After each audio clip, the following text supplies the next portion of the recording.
Welcome to the RevOps Lab, a podcast exploring the art and science of revenue operations. To find more episodes and resources on scaling your revenue engine, visit getweflow.com/RevOps. Welcome to another episode of the RevOps Lab. But before we dive in, are you using Einstein Activity Capture and struggle to report and analyze your activity data? Or are you using Salesforce for Outlook or Gmail and miss activities as logging them is manual and time-consuming? Our company Weflow has solved those problems for hundreds of revenue teams like Plecklane, IDNow, or Coda. Weflow auto-captures emails, meetings, and contacts and permanently stores them as records in Salesforce. You are in control of building reports, automations, or whatever you need to do. You can sync past activities up to 24 months and much more. Visit getweflow.com/activity to learn more and get your 14-day free trial. Thanks, and we hope you enjoyed this episode. Hello and welcome to another episode of the RevOps Lab. I'm here with Rhys Williams. Nice to meet you. Good to see you again. Good to see you too. How are you? I'm doing well. We're just getting started. It's morning here in the States, but things are going well. It's been fun to get to know one another. Meeting at kind of these different RevOps AF conferences, and getting to follow along what you and the team are doing over there as well. So things are going well. How are you doing? Yeah, doing very well. Actually, public holiday today, so Philip is not with us. But very much enjoyed meeting you at both. Last year's RevOps AF and this year's RevOps AF. For the audience, who are you? What do you do? Yeah, great question. My name is Rhys Williams. I'm the founder of a RevOps agency called Domestique Consulting for all cycling fans out there. Domestique's a French term that's got popularized in road cycling. Road cycling is a team sport, and it's the individuals kind of sit on the front of the peloton and bury themselves so that the leaders can come out and win the race at the end. So we are a full stack RevOps agency. We got a team of about 50 today. Got all the different RevOps people that you would think of. So marketing ops, sales ops, CS ops, all the major admins, HubSpot, Salesforce, Clay, Marketo, content enablement, paid media. So I, like a lot of individuals, didn't set out to get into operations. Like I've yet to, I'm curious about you, but like I've yet to meet it. Somebody's like, oh yeah, I was really trying to get into RevOps. Like I landed a job in 2010 in the financial crisis in sales ops just because I needed a job, and figured out I was kind of good and I liked the ops, and from there kind of built my career, and that kind of led me to Domestique a few years ago. So well, congrats on creating your company. I'm a founder myself, so I do many things, very few very well. And so today's topic is how to empower executives to make data-driven decisions. I think it's a topic that comes up a lot. It's really challenging, and I want to lead with a stat. So Gartner did a study on sales operations and found out that 53% of the go-to-market executives don't trust their data. And whether that's 53 or 65, I think we've all seen this, right? Like data quality being a huge issue. So let's maybe kick off, like, in your experience. I mean, you see a lot of setups. We see a lot of setups. Why don't the executives, and often also RevOps, trust their data? you know what's wild, but I'll get into this. We're sitting here in 2025, and the vast majority of executives, like, to your point, whatever the number is, don't trust the data. Like, the amount of money that is getting spent on the tech stack, people are managing the tech stack, and they don't trust it. It is wild. Just provide some context.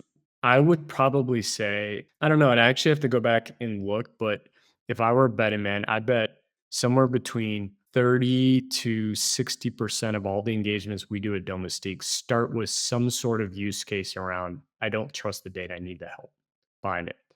And what's interesting is when we start to dive into that, it actually never has anything to do with the quote unquote report or the dashboard, right? Like, oftentimes the executive thinks things like, oh, hey, I don't trust this data. So can't you just build me another report or another dashboard? It has nothing, very, very rarely does it ever have anything to do with that.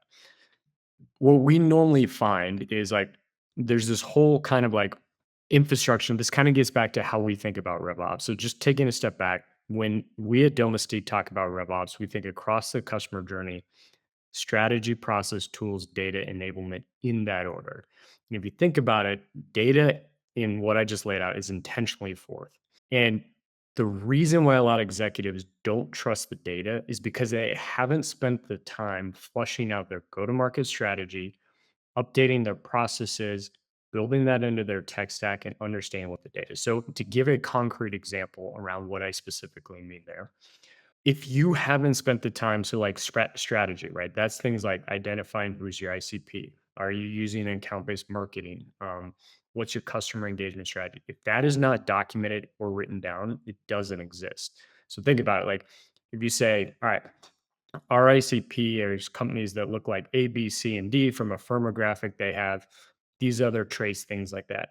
What is then the processes you need to do to make sure that that is all kind of codified into your tech stack? Do you have account rating? Do you have kind of life cycle stages? And life cycle stages, for those of you who don't know, it's like stage advancement criteria, but kind of broader. It's essentially the customer journey. And it really helps you kind of navigate the marketing, the sales, and then sales into the CS. But like a lot of times people will say, hey, something only triggers as an MQL if they fall into our ICP. So thinking through that strategy, process, tools, data enablement, if you haven't documented your ICP, you don't have lifecycle stages, which is a process in terms of how you define it and codifying it into your CRM. You then technically don't know what an MQL is, right? And then how do you codify that into your tech stack? And usually when you're talking about lifecycle stages, you're marrying between the marketing automation platform and your CRM. So it's being able to kind of define in both. And then from a data standpoint, one of our big tenets about data is only measure what you can make a decision around, right? So using this example I'm using here is like if you want to be able to say how many MQLs do we have? In that scenario I just laid out, you need to have clearly documented who is your ICP. You need to have flushed out what are your life cycle stages. You need to have built those life cycle stages and trained your team on it inside your marketing automation platform and your CRM, and then built a single source of truth reporting that is the holy grail report around MQLs. I know that sounds like a lot, but the reason why most companies don't trust the MQL data, right, or reports like that is because they haven't gone through all those steps up front. And typically, what then ends up happening is Mr. and Mrs. Marketing Leader or Mr. and Mrs. Sales Leader have two different definitions about MQLs. They each have their own reports. And then they get in this meeting and they spend half the meeting kind of complaining about whose report is correct and things like that. And that's where the executive then comes to us and essentially says, I don't trust the data. I mean, so obviously, right? So it's like touching on the data dictionary, the data definitions, right? Let's maybe stay a bit with like, what are some other reasons you see that people don't trust the data, right? Like, I think your take is like, okay, the strategy isn't defined, the processes aren't married, maybe the documentation isn't there, the alignment across the different, life cycle stages from marketing, sales to CS isn't there. You can't really track everything beyond the bow tie. Then there's the tooling part, right? What do you see on the tooling part? Just curious. Yeah. Yeah, this is a great question. I think oftentimes when we see people try and attack this issue, right, and the issue being I don't trust the data, they stop at the tooling part, right? They just essentially say, oh well, we got to fix the HubSpot to Salesforce integration, right? Well, that's only a component of it, and I want to kind of like make a comment here. Like what I'm suggesting is like I'm not suggesting like, oh, hey, you got to go do a year's worth of work in order to kind of get this right. There's very much kind of a crawl, walk, run, iterative approach here, right? But half of this, and you started to kind of lay out all of it, is trying to understand like first and foremost, right? And I made this comment here, but like, what is it you're trying to measure, right? And we believe, as I mentioned, like only measure we can make decision around. You don't need 500,000 dashboards. You need the decisions, or you need the dashboards that you're fundamentally managing the business against, right?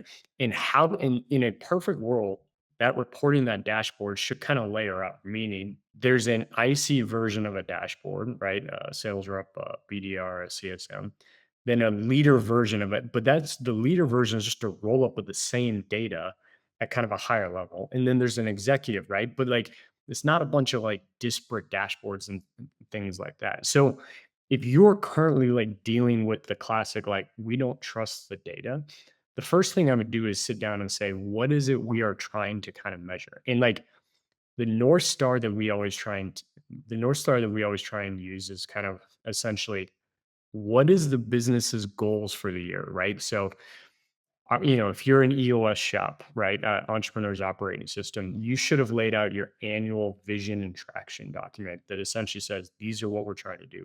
Other shops out there may be using an OKR system, things like that. And this is a question we ask a lot of our clients: is like, what is your big goal, right? And oftentimes we get this like answer of like, oh, we want to hit the number. That's not it, right?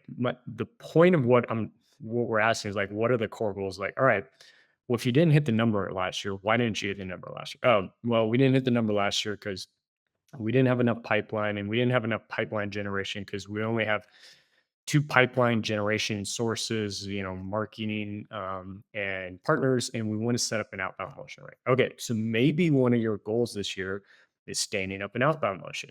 All right, if you want to stand up an outbound motion, what is then the data you're using to measure the efficacy of how effective is standing up that outbound motion, right? And it could be things like how many contacts you add into a sequence, what is the number of meetings you're getting per sequence. Like you can start to kind of do this, but what you're then doing is you're aligning the data you're trying to measure not only against how you're managing the business, but equally as important is the key goals that the business is trying to measure for the year, right? And most businesses should have somewhere between, call it, what, 2 to 5 core goals for the year. And then you can start to kind of filter down, all right, what are the data and dashboards we need to do to make sure that we're on track for that, as well as kind of managing the business. So once you understand what you're trying to measure, then it's kind of starting to reverse engineer what exactly we're just mentioning there of like, all right, what is it that we don't have that people aren't trusting? Do we have lifecycle stages? Data dictionary that you mentioned, stage advancement criteria is one of the classic things. On the customer side, right? We always forget the customer, right?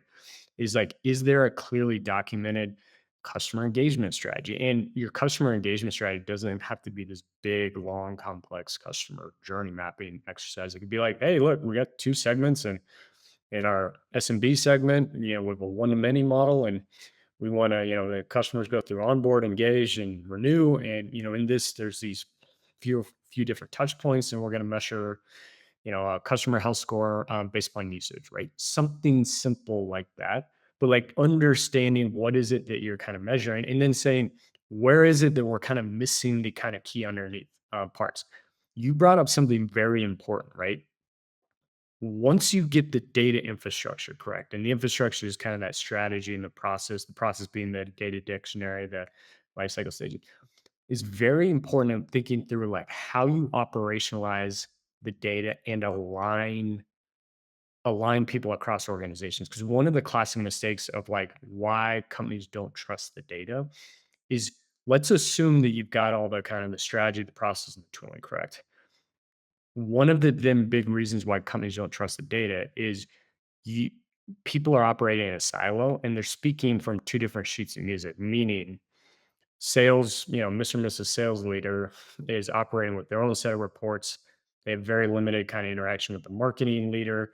They have their own set of reports. There may be a filter or 2 slightly different on their sets of reports. And then they get into those classic meetings and say, well, hang on a second, my MQL number says 1,000. And the other person is saying my MQL number says 2, right? And they spend 70% of the meeting complaining, is it 1,000 or is it 2, right?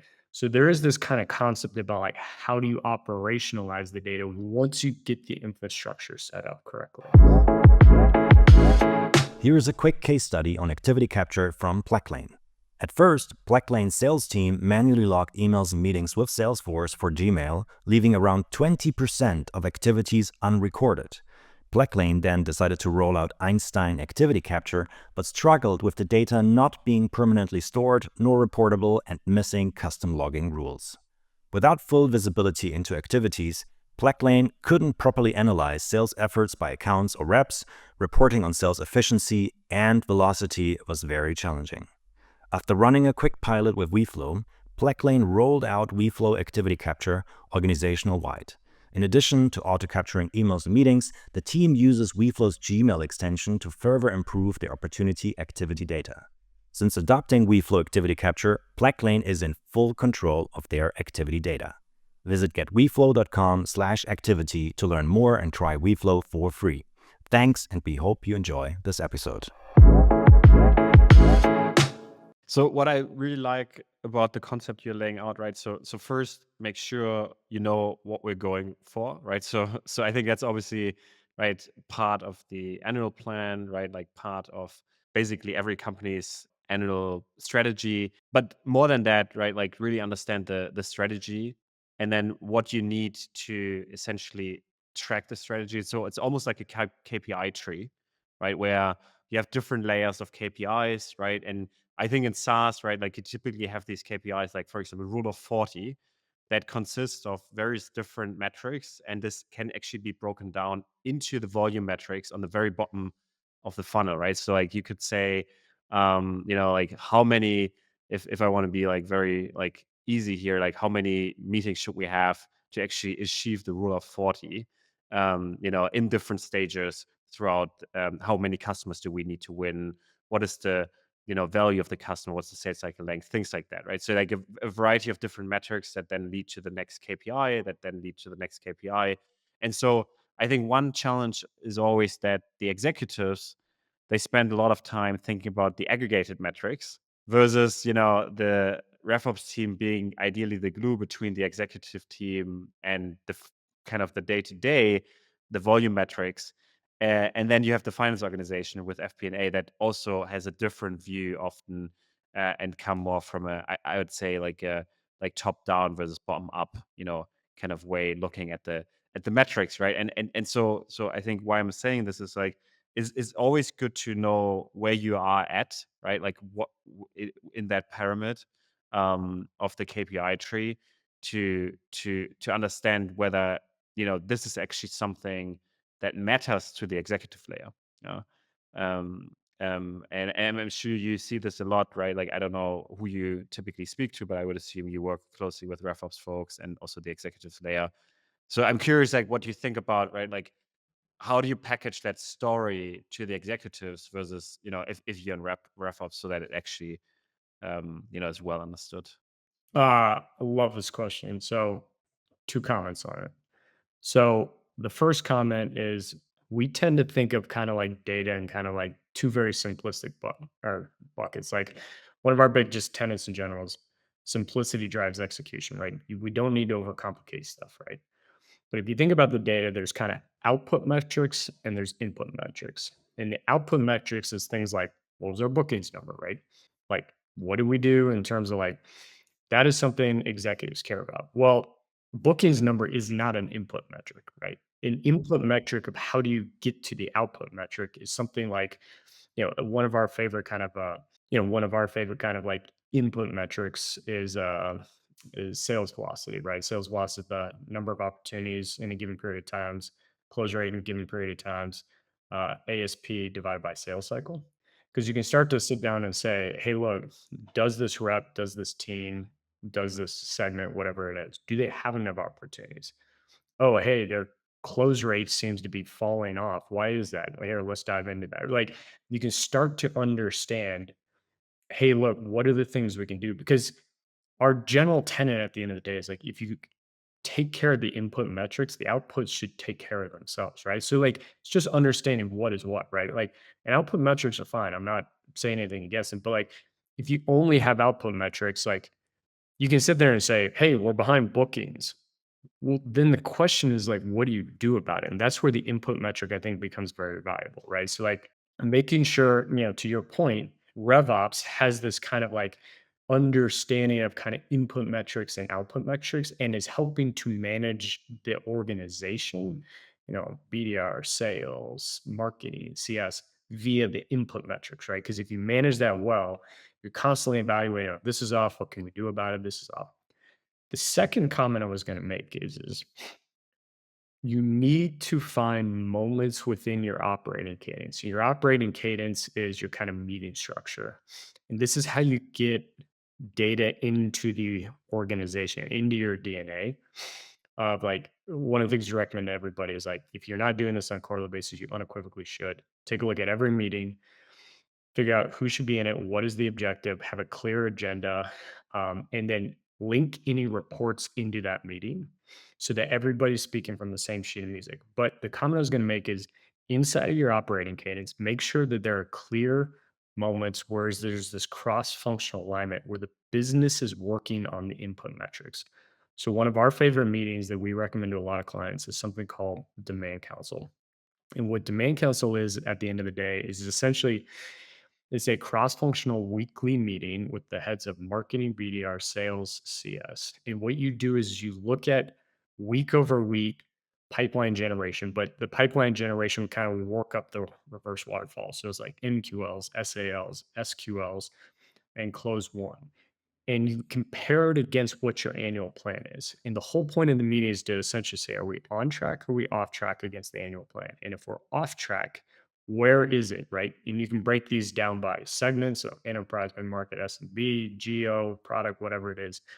And we always like set them up based on pipeline source. So not as granular as channel, but like things like marketing generated, AE outbound generated, so on and so forth. Because in these meetings, you can quickly say, oh, hey, we're off track. It seems to be that we're off track primarily in the enterprise segment in marketing generated. And then based upon that, it seems to be both a top of funnel demand as well as a conversion rate. Our ASPs seem to be on track. You can see this all super quickly. But then the point of the meeting is to essentially say, all right, if this is where we're off track, what are we doing about it? And let's hold ourselves accountable. So this is again working on the inputs, not the outputs. And you can then, you document some sort of things like, oh, okay, we're going to set up another webinar event to target at the enterprise. And then we're going to attend this conference that we weren't going to attend because there's going to be a lot of customers there, blah, blah, blah. Then you come back the next week and you say, hey, how's it going? Have we seen any change? Okay, so this other thing is off. But you're constantly like pulling levers here and there, working on those inputs because the whole goal is like, if you have enough pipeline coverage coming into a quarter, and assuming nothing materially changes on your conversion rate, you should theoretically hit the bookings number, which again, the bookings then is the output, right? So thinking about where in your operating cadence you can find that cross-functional ability to work on inputs. Yeah, yeah. So I think it's often referred to as leading and lagging indicators of Yep. success, right? Yep. So the booking number Exactly. is the lagging indicator of success, or revenue year on year, month on month growth is the lagging indicator of success. And what you should measure and manage actively is the leading indicators of success, right? So, for example, pipeline generation by a source or channel, right? And really, then I think the other piece you're alluding to, and I really love this, is like making sure that you speak with one voice, right? And you bring the people together who Yes. actually can have an impact on those numbers, on Yes. the leading indicators of success, so that you actually change them. And you're not just basically, that something is off, but nothing changes. Um, are there any other, specific ways how you can like, operationalize the kind of the data-driven decision making throughout the process? Yeah. Yeah. One recommendation for all RevOps professionals out there. I think one of the classic issues that we see with a lot of RevOps individuals is most organizations, meaning companies themselves, even if they have RevOps internally, actually don't understand what RevOps means. Meaning they're still treating you, if you're an in-house RevOps person or a outsourced RevOps person, as sales ops 2.0, right? Or a glorified CRM admin, whatever it is. And because of which, oftentimes what happens is the RevOps person is sitting there just waiting for the next executive to come to them and say, hey, pull me this report or do this report. So it's very reactive, right? Instead of being proactive. So one of the things that we love that we recommend is RevOps professionals scheduling what we call a RevOps readout. And it's essentially a monthly meeting with key executives, and should be really the C-suite in a perfect world, depending on kind of size of the organization. And the whole goal behind it is to essentially say, all right, let me being the RevOps individual, present to the executive team where are we at from a data standpoint across the customer journey, right? This can't just be sales data, right? It should include things like, one of the things we used to do in last company I was at is we used to look at product feature requests, right? So meaning what are all the features that we're getting requests from on the sales side and the CS side so we can help inform the product planning, right? That type of stuff. Summarize like key data across that customer journey, particularly tied to the key goals to essentially say, hey, look, I know we wanted to stand up this outbound motion. This seems to be kind of like, we are having some success. However, our total pipeline generation goal is off. And because it's still off here, I recommend we do A, B, and C. Hey, let's spend a little bit more money on the digital. This allows RevOps to be more proactive. You're actually showing the data that the executive team may or may not be looking at and helping them to make decisions doing the job. And one very important note here is like, don't just show the data. Show the data, give your analysis, and provide a recommendation, right? I think a lot of RevOps professionals just show the data and they don't take the next steps of critical thinking to essentially say, and this is what I think we should do about it. Yeah, I really love this. So we had Samad from Rubrik on the show and talked a lot about data. And I think one key thing that uh, you know we in ops can do very well is like we can basically be very abstract, right, on the lagging indicators, but then we can drill down into the leading indicators. So if you do this meeting, right, like you can basically come with explanation of why things are good or bad, right? And I think Yes. even good and bad is very interesting because the executives, they don't know it. Most of the Right. times they don't know it, right? So they basically fly blind. They know something is off on the lagging indicators and they want to know why. So Yes. you first answer why is it off or why is it going really well, right? Both is interesting to them. Yep. Exactly. And then I think you can go back and say, look, and this is essentially, where we can improve, whether that's Yes. leakage, whether that's, investments, whether that's product prioritization, right? Like, but I think that is something that is really, and it will elevate the conversation quite a bit, right? It should be meeting that, and I think you have to earn it, right? Like, it's not, look, if you have a RevOps team of 10, 15 people, not everybody will hold this meeting, right? The VP will hold the meeting and you have to earn that meeting. So Yes. you probably start with your direct report, which ideally sits in the suite, and then, test that meeting with that person and say, hey, why don't we do that broad, across the board, the entire executive team, right? And I think once you get to that meeting, and then ideally, I think the goal should be that like the executives really look forward to it because then suddenly you'll hear the CEO, the CFO asking questions, right? And I mean, it is probably one way to get into the C-suite at some point in time, right? Like if you do this really, really well, because I think that is something that is often not done very well in the executive suite, right? There's Yes. nobody who can basically navigate the leading and lagging indicators and actually have very clear understanding, like a Swiss neutral understanding of why things are happening. Maybe only Canvert here. Like obviously, there's always politics among the executive layer, Of right? course. So you have to read that and you have to take that into consideration, right? So yeah, I think, but I really love this.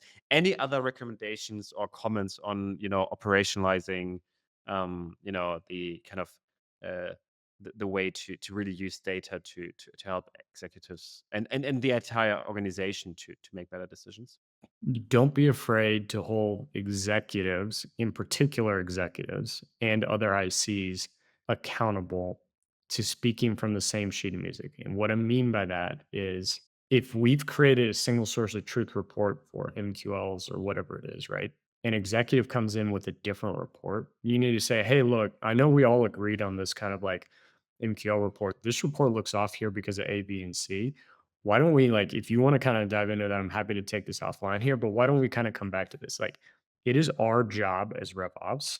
And this is, again, one of my fundamental beliefs is the best indicator for RevOps is the ability to lead through influence. And like, this is one of the keys to it, to be able to hold executives, even, executives who we don't report to, accountable to making sure we're speaking from the same sheet of music. Cause it's, at the end of the day, the data is kind of like your Rosetta Stone, right? And like getting everybody speaking that language will fundamentally help you have more thoughtful conversations about what can you do. Because again, data is only powerful if you can make a decision behind it. So like you need to make sure everybody's speaking from the same sheet of music so that you can ultimately make those decisions.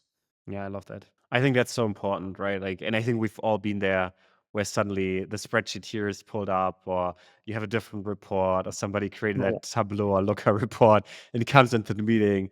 And yeah, I think it comes back to what you said initially, like, what are the 5 to 10 things on the lagging indicators you should track?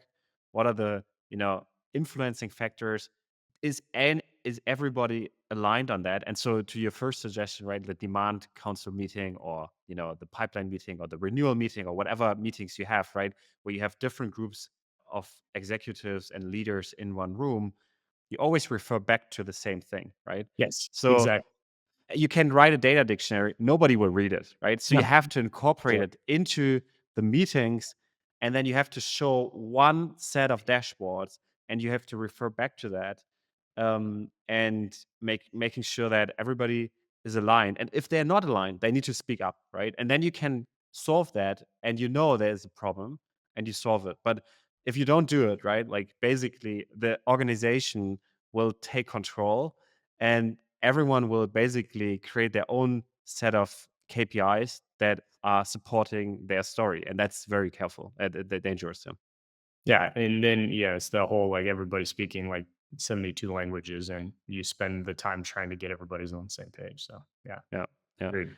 Okay, look, I know you have to run.